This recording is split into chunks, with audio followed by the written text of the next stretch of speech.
That'll work. Here you go, Jeff. Look at that. Yeah. The first time I did, I put my water bottle down at some point it looked like an Escher, an MC Escher thing. Wow.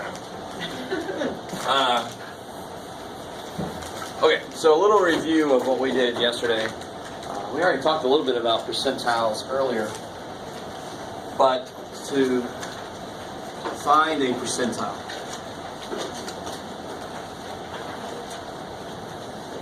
you have n data points, and I want to find. I'm just going to force you to deal with it today. Once you get through algebra, you should be a little bit better about handling a problem where there are no numbers. That's the whole point. I want to be able to write this procedure for any number. So can I have any specific numbers in it? No. So if my data list is n long, and I want the kth percentile, oh yes, the kth percentile. What are the two steps?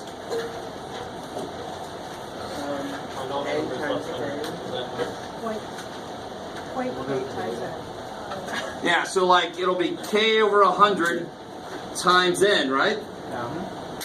Or the kth percent of n. We'll do a specific example here in a second, but I want to, I'm a math teacher. I gotta drag you through this. And whatever this comes out, if it comes out to be a whole number, what do you do? Go in the middle of the two. You average that with the next. So if it comes out to be 7, you average the 7th and the 8th. If it comes out to be a decimal, what do you do? Round up. Yeah, you just round up and take the next one. Alright, so let's do a specific example. Concrete's nice. So, real quick list of data.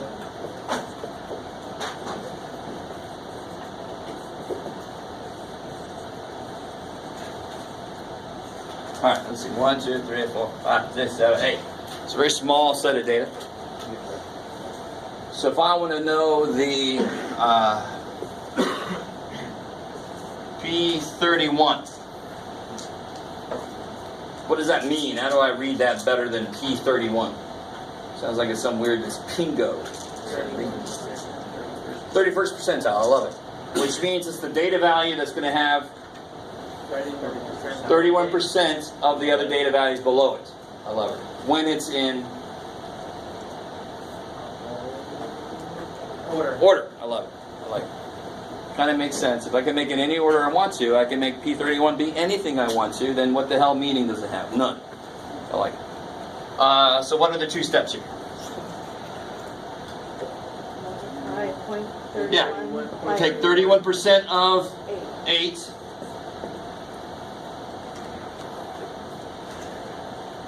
Yeah, you get 2.48. Round up to 3. So the third number is the answer. So the first step on a percentile problem is, where is the answer? So of course the second step is, go get the answer. Don't circle 3 and say I'm done.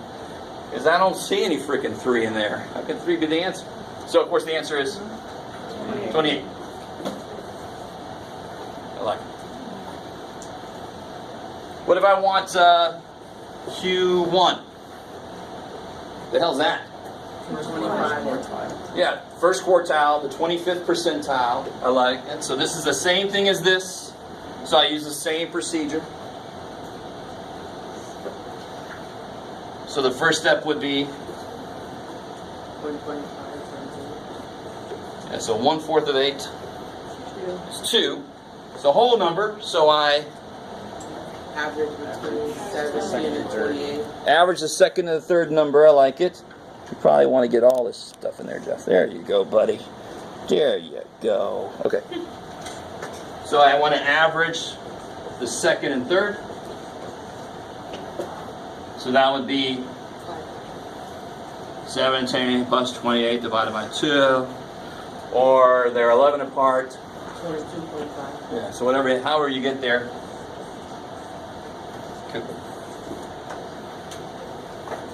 right, how are you doing so far? I mean, it's beautiful. I love that definition more than the book. I understand the book's formula. They're trying to correct for small samples, all kind of bullshit. This has the concept in your face. There's a little adjustment, and we talked about why it makes sense that I need to adjust sometimes. That's the very first example I did with you. But the main idea is, if I want to get to the data point that has 25% of the other data points below it, I go 25% of the way into the list. It only makes sense. I love it. Please let it make sense. Yes?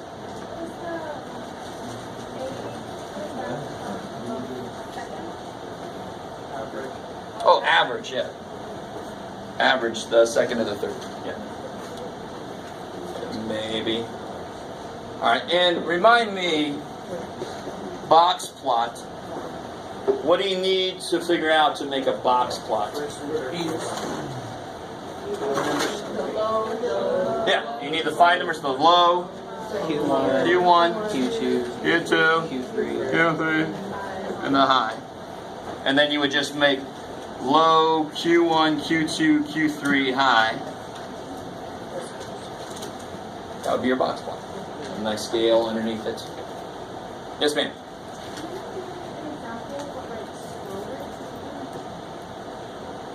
Okay. Yes.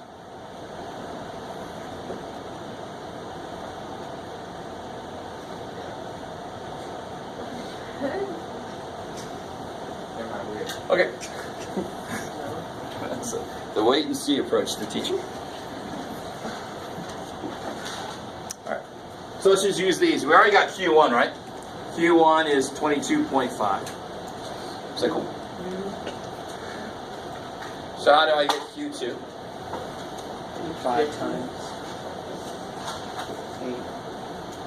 8.5. Yeah, so it'll be 50 percentile, right? 50th percentile. So half of 8 is remarkably enough. 4. That means I need to Average between the 4th and 5th. average the 4th. Now, no, just make sure you understand why this makes sense. Where would the middle number be of 8 numbers?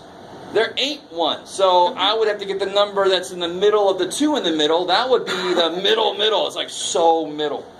Does that make sense? I mean, that's why if I get a whole number, it's actually, I need to do that averaged with the next one up. Yes, sir. So it's always a whole number? If it's a whole number, you average that one with the next one. If it's a decimal, you round up and you take that one. I like it. So this, I'm going to average the 4th and the 5th. So let's see, 1, 2, 3, 4, 5. So what's the average of 29 and 30? What's Q2 mean? P50. P50. 50th percentile, take 50% of the way. Where was I at? Oh, what's the average of 29 and 30? 29.5. 29.5. Sweet. How are we doing so far? Is that cool? Are you okay? Okay.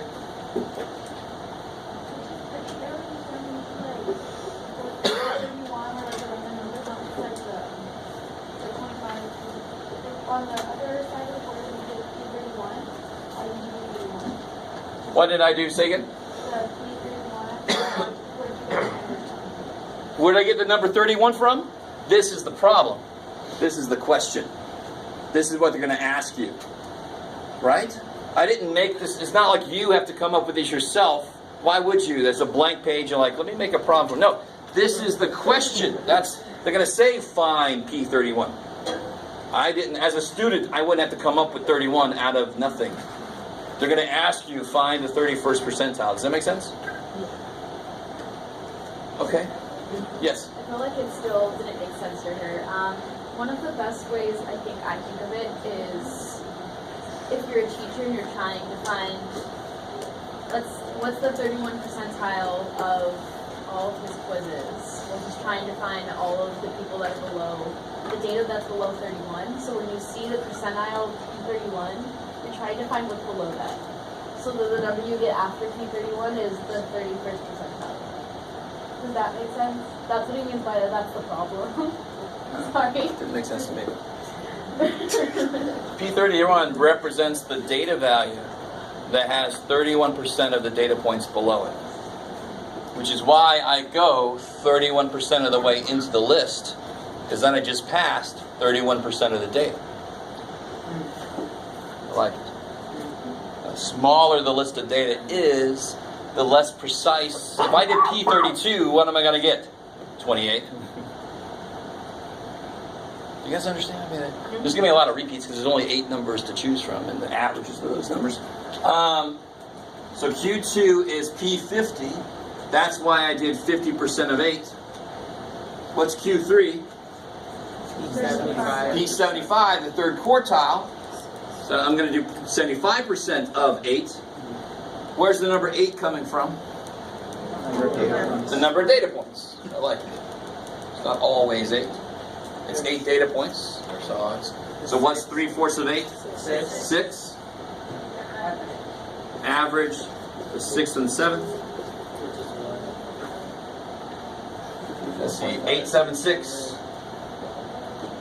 54.5. I like that.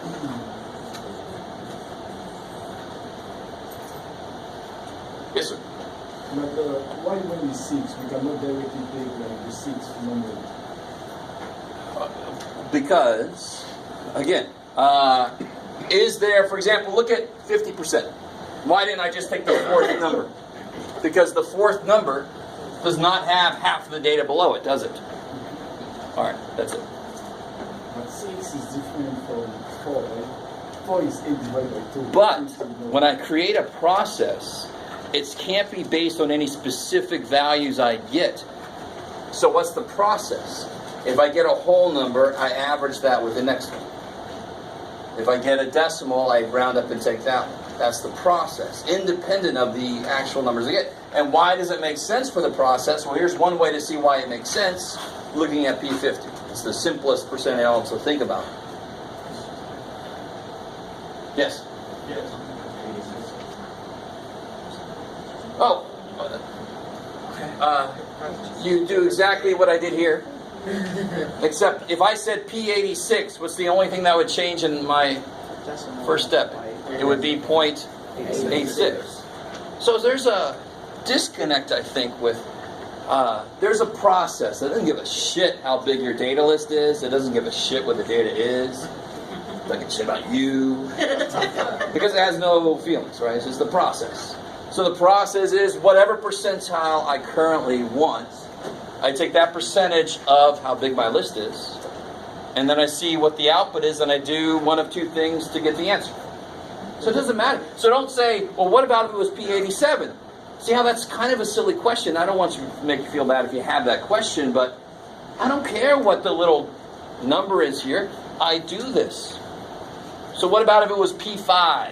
Well, then I do 5% of 8 and do the same process I just did, right? Because you're finding the percent that you want to represent.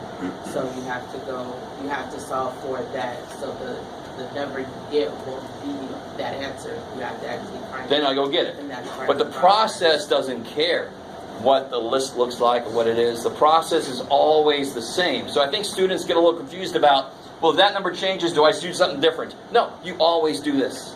Always. Right? And that's what I was doing when I had the K up here. What's K? Anything it wants to be. In that case, it's from 0 to 100, but it's anything in between. So I just did the same thing every time. I like it. So let's do one more here. What if I, just to do one more, here's my 5-number summary, right? What's the lowest? 12. What's the highest?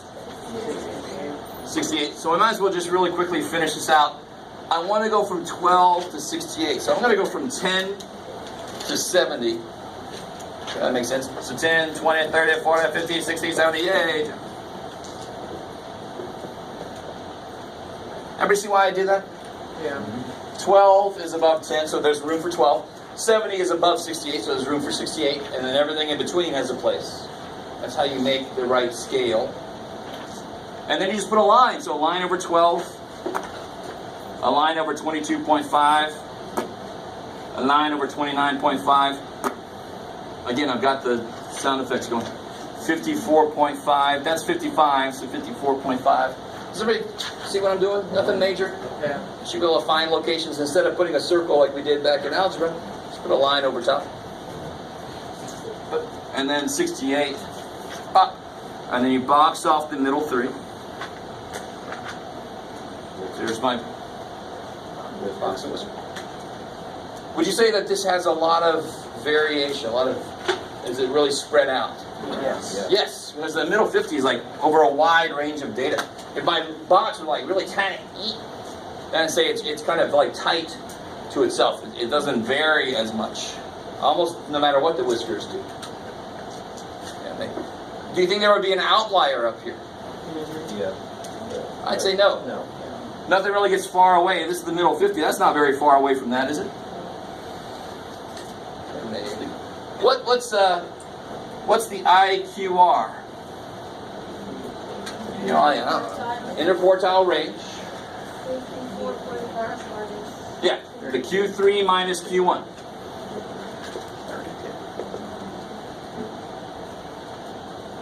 Q3 minus Q1.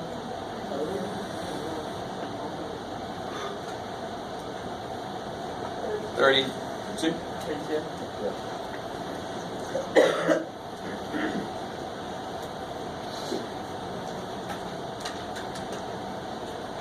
Let's say Q1, or right next to 68.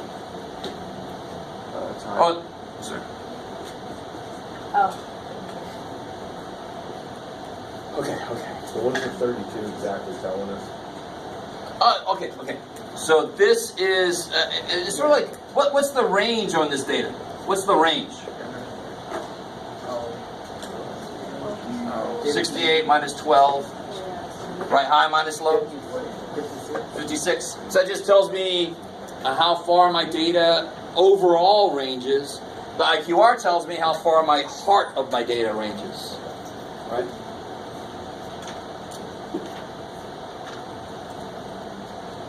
Yes. So the larger the number, the more spread out the data is? It all depends on, but yeah, the larger this gets, the more spread out it is, sure. But it kind of is also dependent relative to how big these numbers are themselves. I mean, right? If these are in the billions, my IQR could be big, but they could actually be pretty tight. Yeah, but that roughly, yeah. All right. Maybe. Yes. So if we pose this question on a test, you give us the data set and then whatever. And then I'll ask you, part A would be find P31. Right, and then Part B might be now create a box plot. So you need to know to find these 5 things. Does that make sense? But you're going to see an example of what my problem would look like right now, maybe. Okay, so go ahead. Well, let me pass this out first, and then you guys can group up if you want to. Again, my lone wolves out there, you can just continue being a lone wolf.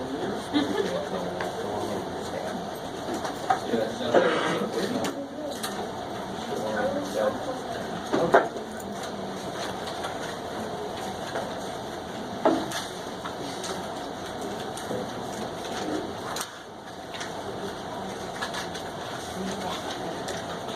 What? I wish it was.